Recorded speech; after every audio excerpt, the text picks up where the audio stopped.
Okay, so today we're on a little bit of a road trip. I came back to Oklahoma to see some friends and to do some filming, and this is something I really wanted you guys to see. This is funny.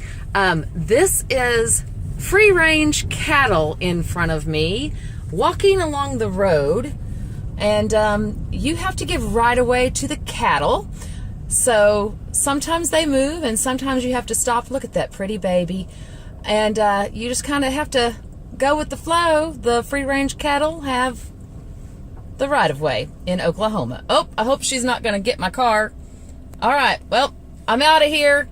I got to make my way through this country traffic. From Mystic Mountain Homestead, and today I've got a special guest. We came all the way to Oklahoma for this one. This is my friend, Larry Armstrong, and he has quite a unique homestead of the animals that he raises. So Larry, why don't you tell us what you got here? Well, we raise whitetail deer.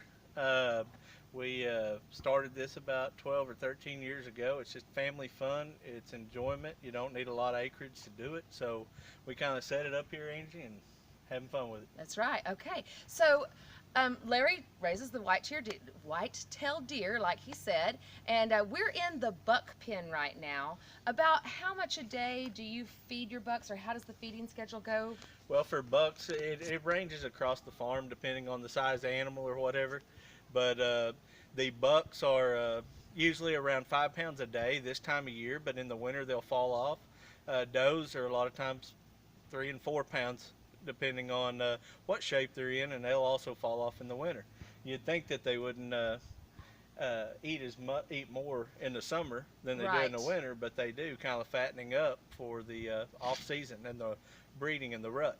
Okay, great. And then they'll eat the acorns off the tree, and they'll mow your yard nice for you and all that. They will eat about every weed in a pen. They don't hardly eat any Bermuda grass. They'll nip at it, they'll use it when it's last, but that's it. You know, as for acorns, they'll pick up and rummage what falls off the trees. You know, it's got a natural wormer in it, acorns. It has a certain kind of acid, but it helps out. Okay, that's actually a lot like goats.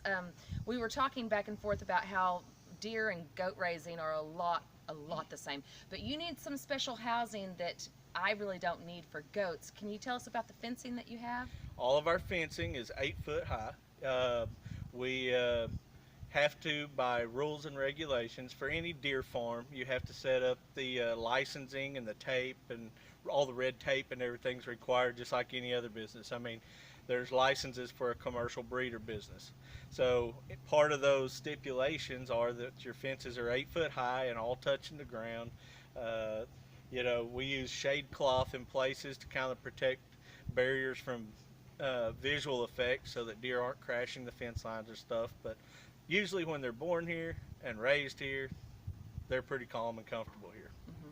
The only thing that I've noticed is sometimes, like when a vehicle comes by, they get a little bit skittish, but you know, they should be skittish of a vehicle. Yeah. So there was something else I was going to ask you about the fencing requirements. I don't remember what it was, but you said that you have to have licensing and stuff. So what is it that you actually do with your deer that you raise? Well, we have multiple markets that we use that we do with the deer. Most everything that I raise it's just like pedigree in dogs or horses or whatever. We have genetic and pedigree charts for deer. We actually do DNA testing. A lot of my animals on the farm are DNA'd to where that people buy those for breeding genetics on their farms to outcross or line up with other genetics that they already have. Those the bucks here in the buck pen, those go for breeders, and they go for what we call stalker bucks. They'll go to a hunting preserve. A lot of those are paid for hunts or to support wounded veterans or whatever the program might be that the preserve owner has. Okay, so your males can be used a couple of different ways, and then your females and your babies, what do you raise your babies up to be your males and females? Yes, I do. I raise everything here, breed everything here. We sometimes bottle feed doe fawns. We never bottle feed a buck fawn. You never want a buck to not have a little bit of fear from you when you come in the pen, because during the right time of season, they need to be afraid. They need to be away from you, or else they can harm you. So. Okay. Well, and they just need to be afraid for people anyway. You don't want Right. your deer to be like eaten out of your hand. No. If you're going to be hunting Well, them at some point. No, that's true. And I mean, that's as far as the does though, the females, we pretty much keep those calm to keep the herd calm throughout the facility. And if those bottle fed does, when they grow up or grown and they're calm to you, they kind of help keep the bucks calmed down too. Calmer. And not so afraid to where. But you put them in a preserve in 2 days, 3 days, they may return to or resort to wild instincts entirely. So. Oh, okay, that's cool. And I've noticed that they are kind of standoffish from us, whereas when we were in the female pen, they were like coming right up. Correct. So, okay. But tell us about their horns, because I know about the horns. Oh, look at that big one over there trying to make that little one behave, or actually saying that he's the boss. I guess they have pecking orders like chickens do. The ones with the bigger antlers get to be the boss. They do. They have a social order. They establish dominance in the herd. If you changed up the pen situation, they would change up who's the boss. Okay. You know, if you split them up into 2 groups, into 2 different pens, they're going to have 2 different bosses. They're going to figure it out again. But yes, they do that. So now I know about velvet and horns, but do you want to explain that to everybody else? Well, each year a buck sheds his antlers. They're called antlers instead of horns because they shed annually, okay? Well, when the antlers regrow, they come out in a velvet. There's a velvet coating that covers the antler as it grows. And throughout most of July and August, they completely grow. By the end of August, they've generally tipped out, as we call it, where the end of the points are done. The hardening process goes on. Then like the first week or the first day of September is kind of a marker that they shed the velvet. It comes off as a bloody peeling, but in 10 to 12 hours it's over and done. And then they're just cleaning up. They rub trees to clean the rest of the velvet off, and you know, and then it ends up polished like some of these you'll see here. And I noticed that the first time I was here back a few weeks ago, everybody still had their velvet, and it's so pretty. You just like kind of want to touch it. And then this week, it's like, velvet's gone. And then something else that I've noticed is that your babies are starting to lose their dots. Their spots are going away. This time of year, the velvet sheds and the spots disappear. That's all just a sign of growing. It's the same order, kind of same time frame. But. Okay, and what is that as far as like, so they lose the spots, so that helps them hide more during the winter, or? No, I mean, it's just, I mean, I don't know what nature's purpose really is to honestly answer it, but I know that the spots, believe it or not, help them hide and camouflage as babies. Okay, okay. Yeah, because like the sun would be coming through the trees, and so it would kind of reflect that probably. Correct. So how do you tell, oh, look at this big one coming up behind us. How do you tell how old they are? By counting the points? No. Oh, that's what I was told. That's why I thought that. No. Sorry, I told my husband that. No, a deer's generally the only true way to age a deer is by their jawbone.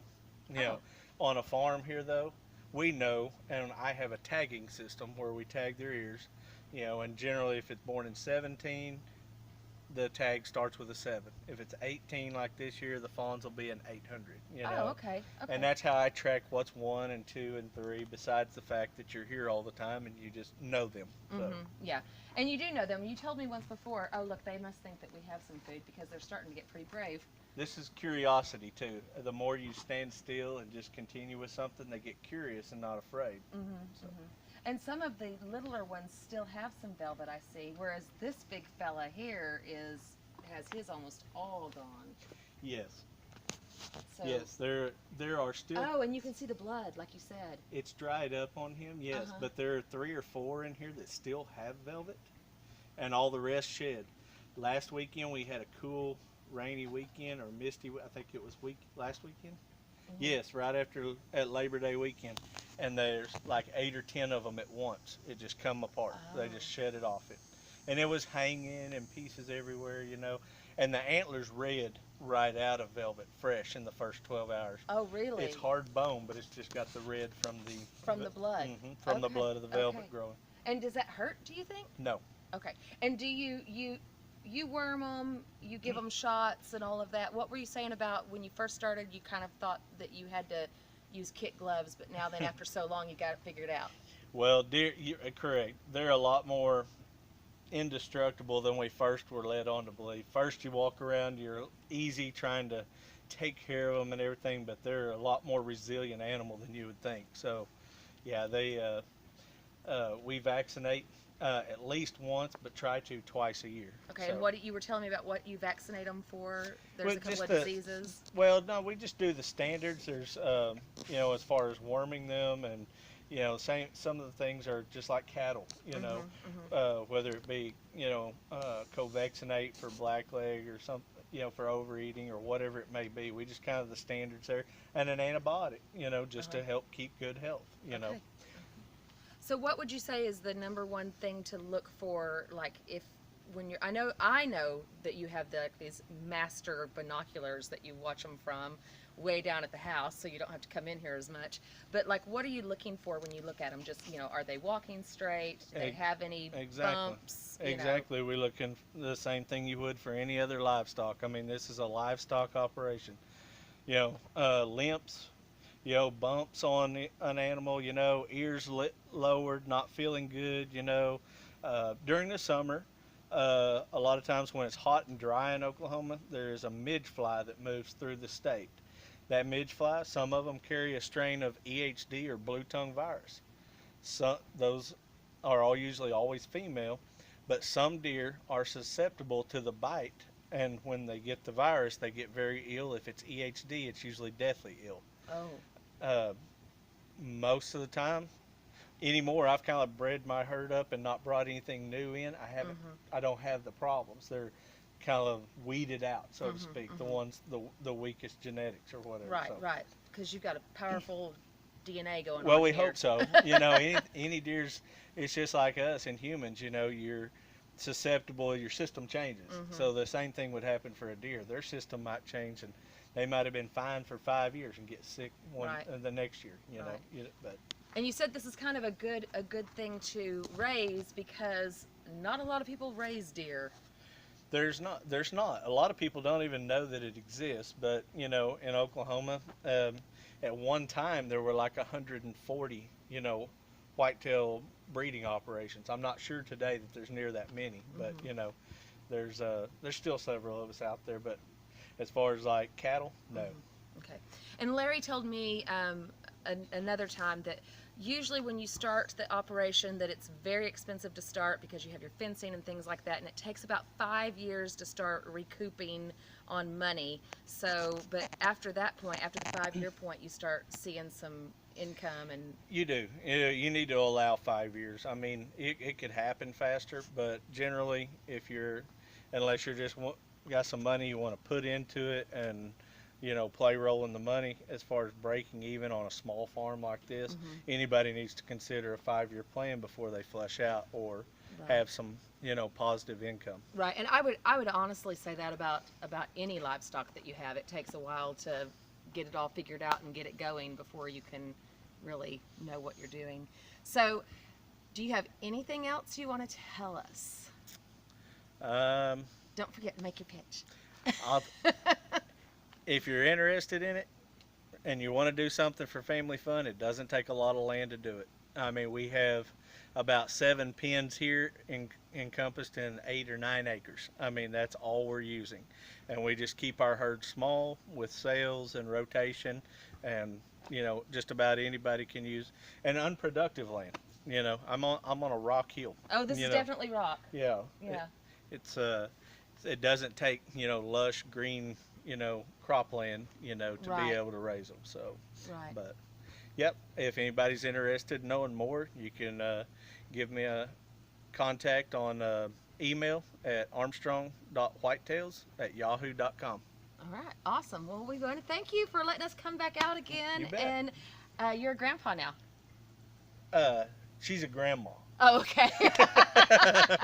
All right. Well, anyways, thanks for letting us come out and spend our Saturday here. We had a really good time coming back to Oklahoma. I filmed the free range cattle on the way. So we had an awesome time. Thank you so much. And thank you guys for watching and subscribing. Don't forget to subscribe and like and press that ding notification. So thank you very much, and take what you got and make it work.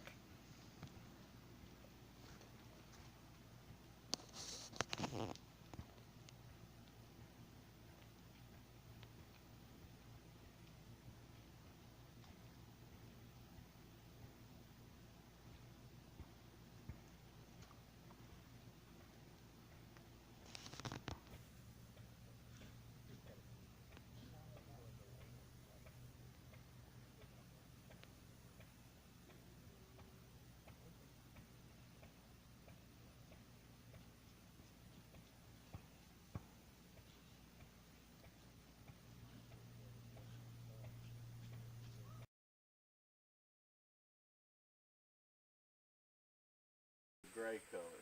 You know, so you can see all the different colorations right now. Some of them are further along than others. How many deer do you have in here? I have 30 in this pen, 30 bucks. Okay. And they don't fight?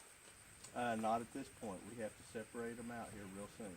Okay. About mid-October, we have to make sure that late October, we have to make sure they're separated. Okay. Or fighting can occur.